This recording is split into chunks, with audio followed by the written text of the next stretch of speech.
What if I told you that your favorite song might be changing your mood on purpose? Or that the popular track like Anxiety isn't just vibing with your feelings, it might actually be messing with your mind.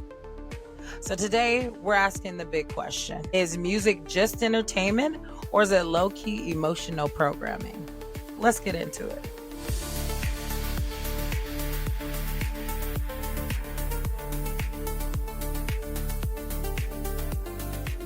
All right, so Anxiety dropped like a sonic boom, heavy bass, haunting melody, and lyrics that hit deep. People aren't just listening, they're feeling it. And they're feeling it hard. TikTok reels, comments, etc. Folks are saying this song taps into their actual nervous system. And one user even wrote, "Every time I hear it, I feel like I'm spiraling, but I can't stop playing it." Why is it?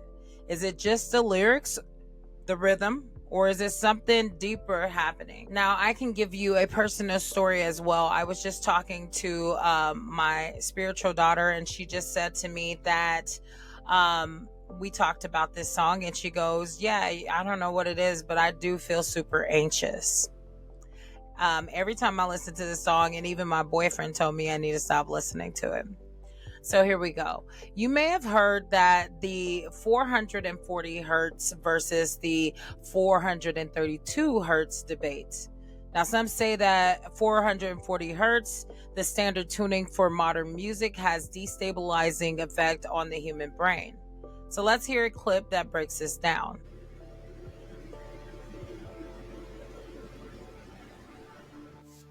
Music is frequency programming. Music is frequency. What frequency are you being fed? If I play with those frequencies, right, I can target certain parts of the mind, target the frequency to go to certain parts of the mind, and I can literally, if I want you to astral project, or if I want you to go to sleep, or if I want you to go into a meditative state, I can make my music do that. The brain processes information electrically. It communicates with the cellular structure electrically, and it operates within a certain band of frequency. If you can broadcast frequencies carrying information, this technology has long been known, carrying information and perceptions within the frequency that the brain decodes information, the brain will decode those frequencies and will have those perceptions. You can externally influence people's perceptions externally by broadcasting these frequencies that we interact with because we are antenna. The sad reality is, this, which we've now recovered. All right, I'm going to pause it there. So he's pretty much just telling you straight up, like, there are frequencies, and it's not just the. All right, so I had a technical difficulty, but thank you for bearing with me. You may not have seen it majorly here, but it took me probably 20 minutes to get it back together. But in any case, so there are frequencies. There are frequencies going on. There are different things that they do in music, and it's not just in the music, but it's also in the movies. And so here's a clip of this video that I saw on Instagram. Just so happened last night, and I thought it was pretty interesting. So you tell me what you think about this. You two must be film buffs, so you wouldn't have been there last night. So you must know about the subliminals in The Exorcist.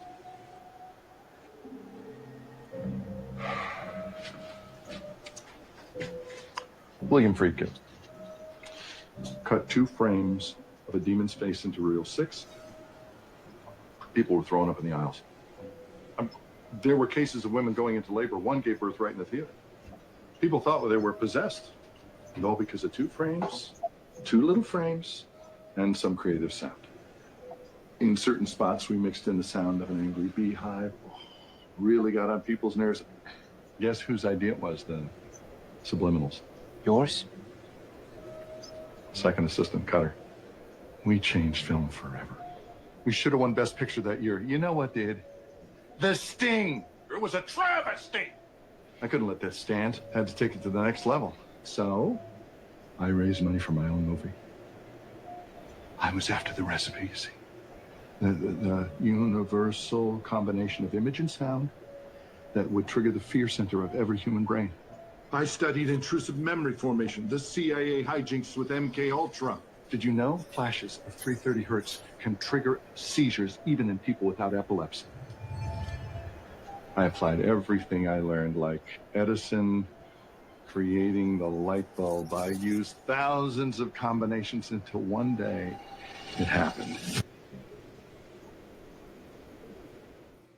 All right, so they tell us stuff in movies. They tell us stuff in music. I mean, that was, what is it, XX Extension or whatever his name was, that died a couple of years ago. He was literally saying how he can change people's personalities and moods. He can make them levitate and astral project by his music, by just doing certain things. I believe it was, what is her name? Cardi B, that said that she, her music produces demons, you know, like, there are, or it may have been Nicki Minaj, I'm not sure, I don't listen to that, but there are many different artists that speak these things, that say that these things are in their music and how they wouldn't let their own children listen to it, yet we insist on continuing to listen to it.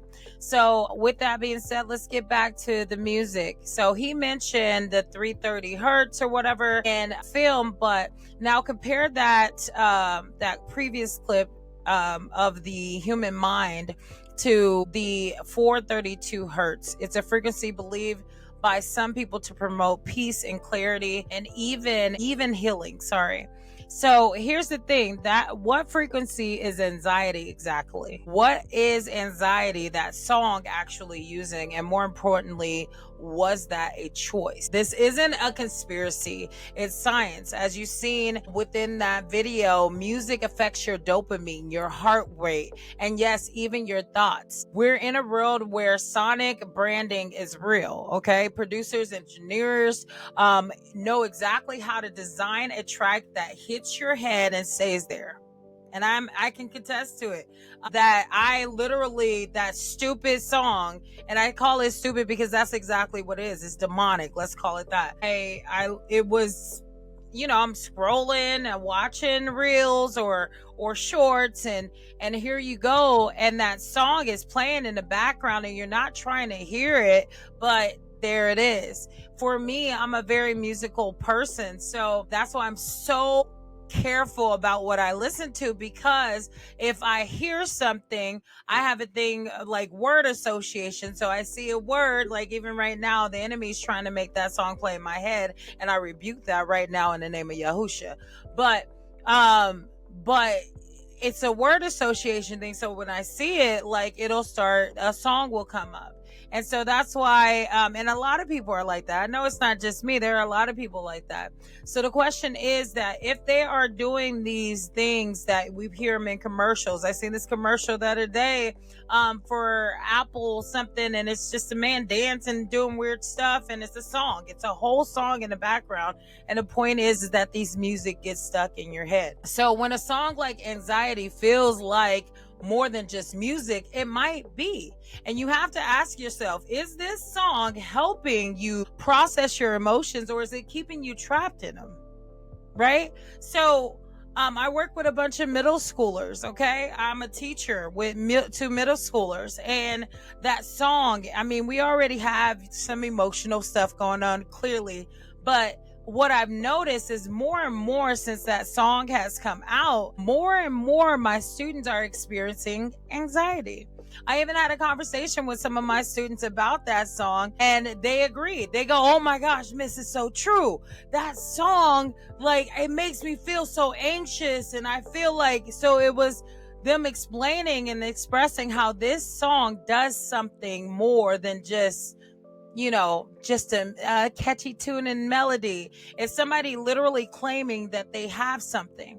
The Bible says, speak those things that aren't as though they were, right? So why are we speaking that we have something if we don't have it? The Bible also says to be anxious for nothing, but in all things, make your requests with prayer and supplication, make your requests known unto Yahuwah. So why are we giving in to anxiety or listening to a song that is making us anxious, or allowing our children to listen to something that makes us anxious, or creating videos with a song that makes us anxious when our Bible speaks contrary to that. So here's the thing. I'm not telling you to delete your playlist. That's something you have to decide. That's something you have to grow into. That's a level that you would have to pray and seek Yahweh for understanding and wisdom. The Most High. I would advise you to consider it. Yeah. But I'm not going to tell you what to do. What I would say is be more cautious. Be more conscious, a more conscious listener. If you're hearing something, in all reality, if you are saved, if you claim to be a child of the Most High, if you claim to live for Him, you do need to cut out the music. That is going to be something that you are going to really have to get rid of, because it does heavily influence you. So I'm not going to say, no, you don't. Yeah, you really need to consider it. For those of you that are not believers, that you have no understanding, but this resonates with you, really start to consider. Maybe start weeding out some of the things. Maybe start actually listening to the lyrical content that you are singing versus just saying, oh, I like the beat. I just like the beat. I'm going to be real. I grew up, my mom used to say, what are you listening to? Stop listening to that. Guard yourself, guard yourself, guard yourself. And I used to always tell her, Mom, it's just a beat. It's just a dope beat. We just like the beat. Why you tripping? It's just the beat. And at the end of the day, it was not just the beat. It was frequencies. It was things going in, because I could tell you that even now, 30 something years later, 20 something years later, there are songs that literally I'll hear a snippet of it and that song is right back. I'll hear a word and that song is right back, or it tries to. Deliverance is key and rebuking and coming out of agreement. But here's what I say though. So next time you press play, okay, or next time you hear the song, you need to really question, how does it really make you feel? Is it influencing you? Because in 2025, music isn't just background noise anymore. And it wasn't before, but I would say it definitely isn't now. It's programming. And it's time that we flip the frequency. So thanks for tuning in. My name is Otisha J. I'll see you next time. And shalom, my family. My mishbaka. It's good to see you again.